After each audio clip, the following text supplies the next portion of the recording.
All right, good Sunday morning to everybody. The Iceman here. Got out of work real late, or actually real late this morning, I should say, after going in at 4 o'clock yesterday afternoon. Well, actually, I left at 3:30, but I got home and I was determined. My nephew Matt let me borrow Vengeance 2011 WWE pay-per-view, and I thought I flipped the screen. The setting might have changed.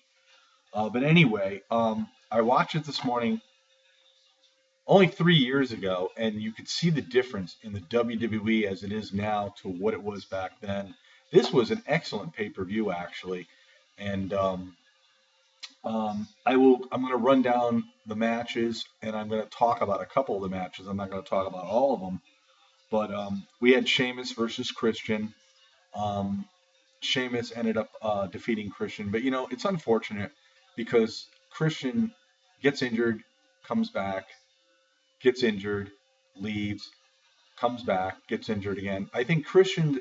I think it's about time for Christian maybe to hang it up in wrestling. I'm a pretty big fan of Christian because I liked him and Edge when they were tag team.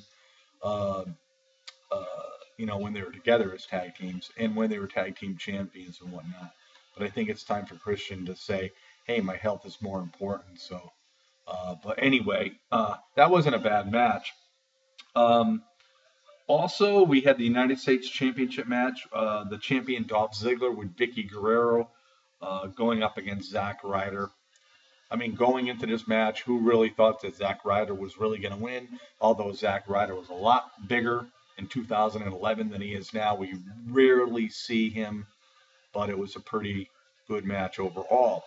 The pay per view actually opened up really with the tag team title match was Jack Swagger along with Dolph Ziggler, who was the United States champion, and Vicky Guerrero, going up against Airborne, Kofi Kingston, and Evan Bourne. That's another guy, Evan Bourne. I mean, you know, failing the drug policy or the wellness policy on so many different occasions, the WWE had opted to keep him off TV, obviously. I mean, that's your punishment. But those two were great tag team partners when they were together. And it's a shame because he was such a great talent in the ring. And I sort of, after not seeing him in a long time, after watching this match, I realized again how good he was. And of course, Kofi Kingston was great as well. And like I said, they faced Swagger and Dolph Ziggler in a very good match that kicked off the show. Other matches on this show was Triple H and CM Punk versus The Miz and R-Truth. Who would have thought back then CM Punk and Triple H, who still donned the long hair, he had just recently got fired by Vince McMahon because everybody walking out on him on Raw, if everybody remembers that. And both he and Punk were face on this show, facing R-Truth and The Miz, who both were heels. And, I forgot about this match actually. And after watching it, um, Kevin Nash was involved in the match. He came out and took out Triple H. And CM Punk ended up getting pinned. It was like totally shocking. I mean, but it was a great match overall to see Triple H and CM Punk tag together because as we know in the present day that those two really don't get along. So it was pretty interesting. Also on this match, we saw the World Heavyweight Championship match. Excuse me. WWE Heavyweight Champion Mark Henry versus The Big Show. This was a match that was sort of brutal. We never really saw an outcome in this match. The ring collapsed. The posts came down. The ropes were down. Um, both men were brutally, you know, beaten down. And Mark Henry sort of needed help leaving and whatnot. But it was another pretty good match on this pay per view. So I mean, I really enjoyed it.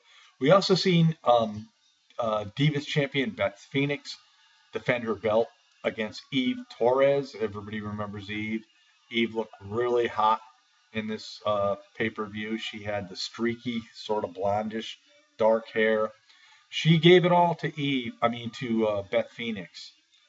And I'll be honest with you, I didn't remember who won this match until the outcome was over. Beth Phoenix actually retained the match. And this was one of the better diva matches that we see. I mean, back then, there was a little more talent in the divas division, and so it was a pretty good match overall. Also on the card, we have, let's see, what did I miss out on? Oh yeah, last man standing match. WWE champion Alberto Del Rio facing John Cena in a ring with the collapsed ring post, the ropes, and whatnot in a last man standing match. And this was one of the better matches on the card, probably one of the best, or if not the best. Cena and Alberto Del Rio really put it together in this match. I mean, we saw people getting slammed into the ring steps, the ring post. Alberto pulled down steel platforms and covered John Cena. It was amazing that John Cena got out before the 10 count. Alberto, I think overall Alberto dominated this match before the outcome. There was a big V for Vengeance, and Alberto threw John Cena through that and whatnot. John Cena had his moments. It got to the point where they pulled apart, the announce booth, pulled the monitors off, pulled the topping off. John Cena decided to bring the ring steps over to the announce table. He gave Alberto an attitude adjustment through the table. Mike Chioda was counting Alberto, and John Cena said, "This is it." He went into the ring, and R-Truth and The Miz came in the ring and took down John Cena. So instead of Chioda counting Alberto at the time, he took his attention off of Alberto and started counting with Cena. And what had basically happened was, the beatdown by Cena, to Cena by R-Truth and The Miz was a little bit too much for John. And Alberto ended up taking John out. And John was eventually counted out, and Alberto retained the title. But a very, very good pay-per-view. Vengeance 2011. Really, really good. I mean, guys, if you haven't watched it, give it a shot. I thought it was a great pay-per-view, and like I said, even 3 years ago, or whatnot, WWE pay-per-views were so much different. We didn't see a Daniel Bryan. The Shield wasn't around yet. This was just prior to CM Punk defeating Alberto Del Rio before he started his 434-day run. Great show. I mean, this is the thing. I mean, a lot of the pay-per-views of the past by the WWE they're just totally different from what we see now. And the WWE has the opportunity and the talent to really produce a great pay-per-view. They need to focus on certain things like they did before in the past. So, like I said, if you haven't seen it, watch it. Vengeance 2011. Great pay-per-view. You won't be disappointed. I mean, I've seen it before, but, when you see so many pay-per-views, you sort of forget what the outcomes were.